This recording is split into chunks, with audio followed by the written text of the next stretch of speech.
most of this. They follow U.S. cultural norms. They're Americans. They act like Americans. But physical contact in public is still offensive to older traditional Samoans. Right? And be really careful how you treat a Samoan girl in the presence of your brothers. If you swear, even if you're not swearing at her, you may find your head smashed. Okay, so yeah, it's deep in our culture. Children, much more mobile than other Americans, you know. You say to people, who's that? Oh, that's my dad. And that's my mom. Oh, was that the one that gave you birth? Oh, no, she says. And then you get this long recitation. Remember. So, children in Samoa are frequently not raised by biological parents. Raised by aunts, uncles, cousins, third cousins. There's this tremendous mobility in Samoan culture that normal Americans don't understand. Not normal, but Palangi Americans. And Samoans traditionally have no cultural concept of orphans. In my work with the chiefs, particularly in remote villages, the two things that they find totally repulsive about Palangi culture are orphanages and old people's homes. To them, that's vestiges of cannibalism. Why on earth would you not care for your elderly parent? How on earth could you take a child and put it, you know? And this has caused problems, this cultural concept, because any kid whose parents dies, or ditch, or whatever happens, they're immediately taken in. And we have trouble with an orphanage thing here in Utah and Samoa that worked right on that little interface of cultural misunderstanding with tragic circumstances. Samoa boys and girls play together, race together until age 7, and then about age 8 to 12, the girls are paired. They're sort of like little nannies. They're like their moms. They're always packing the baby around and caring for it. And at puberty, this is such a deep cultural taboo that most Samoans can't even talk about. They can't even. But boys, at puberty, boys and sisters never are alone together, ever. And that's very deep. And that only ends when a man gets a tattoo. Culture, some in the USA. Like all immigrants, Samoans are vulnerable to unfairness, unfair treatment, because it's an immigrant group. And this is not aimed at Samoans. This is the way America is. It's a tough place. The Irish were that way. You know, we call them the fighting Irish. Why? Because they had, the Hispanics are having nothing but grief. Everybody that comes in here has unfairness. Furthermore, elderly Samoans can be linguistically isolated. You know, I was, again, San Francisco, I saw an old guy standing on Mount K at the time, warm the wrap-up, sitting, he looked so sad, he's Polynesian. So I go up and say, talo, and nothing. Say, Nisan Buddhist, you're not going to run Kakataka? Nothing. I say, Malo le. Oh, this guy likes it. You speak Tongan? I said, yeah, I speak a bit of Tongan.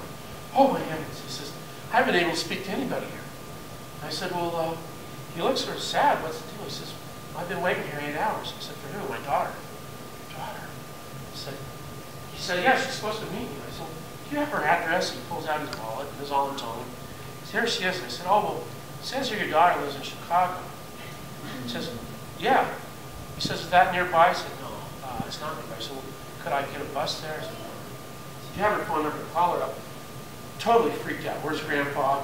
What's happening?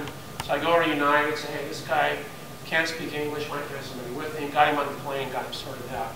And this linguistic isolation is something I'm really concerned about, because elderly Samoans are so vulnerable and sometimes very terrified to engage their own government, their own people here in America. Younger Samoans are often caught between two cultures. Why does Grandma and Grandpa do this weird stuff? Why do I have to sit here and listen to all this talk? Why do I have to bend down so too low or loud? Why do we all do strange stuff? Why do we have to go to church every Sunday? Blah, blah, blah. Recent immigrants are forced often to take very low-paying and dangerous jobs. This again is true of most immigrants. And one thing that Samoans don't understand is that Samoans are so extraordinarily athletic that their physical presence can be intimidating. And I'm sensing this now. I'm working a lot in Japan nowadays, and I'm big for the Japanese, and it makes me nervous. It just makes me nervous. I'm a big guy, strong guy. My story. I'm in Upolu. I bought a new Land Cruiser. I'm out in Malaila, 5 hours from Apia. Blow the tire, going, there's no jack, no jack. So these two Samoan guys walk up, and I say, what's wrong? You look discouraged. Well, I'm an idiot. blew the tires on Jack. One guy says, oh, well, you know, he goes over and he picks up the rear end of my Land Cruiser. He says, go ahead and change tires. I can't work that fast. I said, why not? He said, no, I can't do it. Puts it down. He thinks, he and his buddy go get this rock. This rock's about this big. Bring it over, put it down. They lift my Land Cruiser on top of the rock. They said, now do you feel better? I said, yeah, sure. Change the tire, then they lift my Land Cruiser off this rock. 2 guys, okay? I mean, that sort of stuff. It's like, wow. And there's a small number, like all immigrant groups. If youth are caught between 2 cultures, they want to find identity, and they're caught sometimes in gangs. And this leads some people to label young Samoans as gang members. Okay? This is the Crips down in Compton. Okay? And what's so tragic about this is it's so unfair. I had a friend I hadn't seen for a long time. His son actually out here in West Valley. And he started crying. He says, so what's wrong? He says, every time something goes wrong in the neighborhood, the cops come to my house. So my kids are good kids. If they're going to do something wrong, I'll let them know. But why did the cops come to my house? I said, because you're son. I'm sorry. That's just the way it is. I apologize. Well, we're making some efforts on this. I don't know if you know my friend Rod Hunt. He's like one of the wards. He's Samoan detective. The best way is Polynesian policeman. And, you know, but we've got to not let all of our wonderful young people labeled because of this. And, you know, and there's plenty of, you know, white kids, many black kids. I mean, gangs are not unique to some ethnic. It's just towards the future. Well, there's a lot of flowering now of Samoan American culture, and I'm so excited to be alive this moment. Writers. Daniel Poesky has a stunning novel called Akua. Fantastic novel. Just came out. Filmmakers. How many have seen The Orator? What a tremendous film. I'm so thrilled. First feature film totally in Samoan language. What a wonderful thing. Movie stars. You've seen this guy before, right? Yeah, there's The Rock, you know.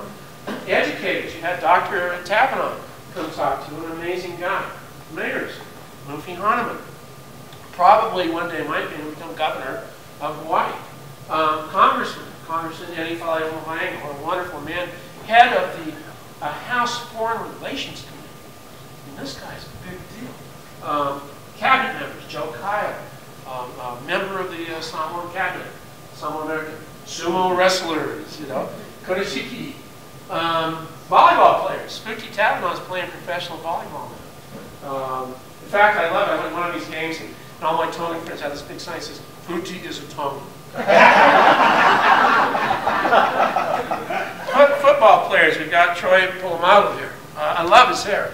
Hope he never cuts it. Maybe he's like Samson, you know? Playing for the Steelers. Do you recognize this guy? Yep.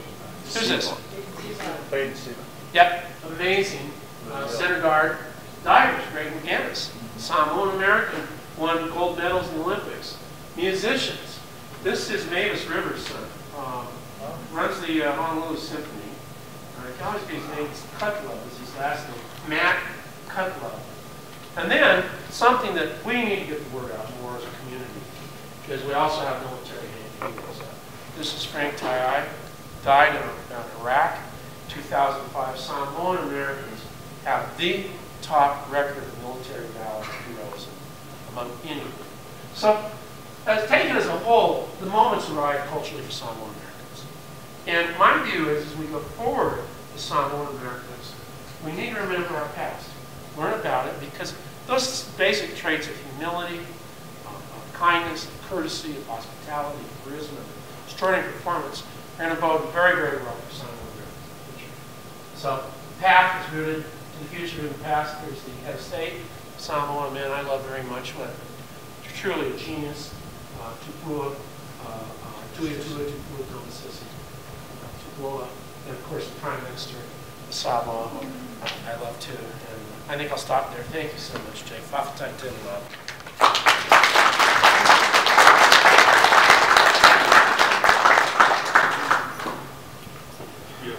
Yeah, sure. Let's have some discussion, and criticisms are welcome. If I've misspoken or said something wrong, please correct me.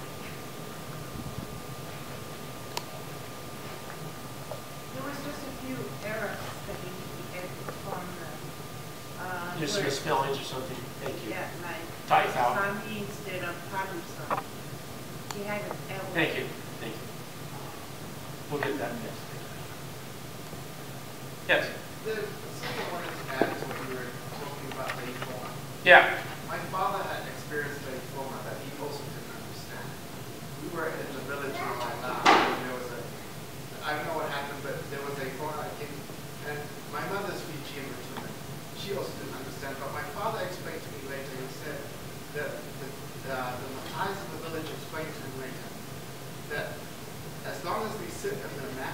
they can go for days until you go out there and remove the match. That's right. That shows that you accepted the apology. That's right. He said, on the other hand, you also can go out there and kill them and don't do anything. That's correct. Whoever's under the mat, you can kill. It's abject humility. And that, I thought that was amazing. It's amazing.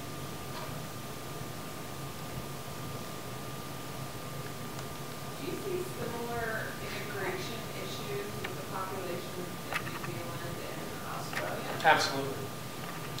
In fact, I think it's easier to be a Samoan of Samoan descent American than New Zealand. A lot of there are very few Samoan members of Parliament. Of course, Aotearoa, as the New Zealanders call it, Maori College, is a little difficult because of the Maori issues there as well. But I think as a people, Samoan Americans, in my opinion, feel free to correct me, but in my opinion, they're faring better here than in either New Zealand or Australia. And they're certainly better than our native boys. Do you see, part of what I think is really interesting, I have a background in HR, from a protected class, Polynesians always get lumped into the Asian population, but I'm beginning to see that break out more. The census is really a powerful document because it has, it separates categories by Pacific Islanders and then by type of Pacific Islander. And so, a lot of that affirmative action language is still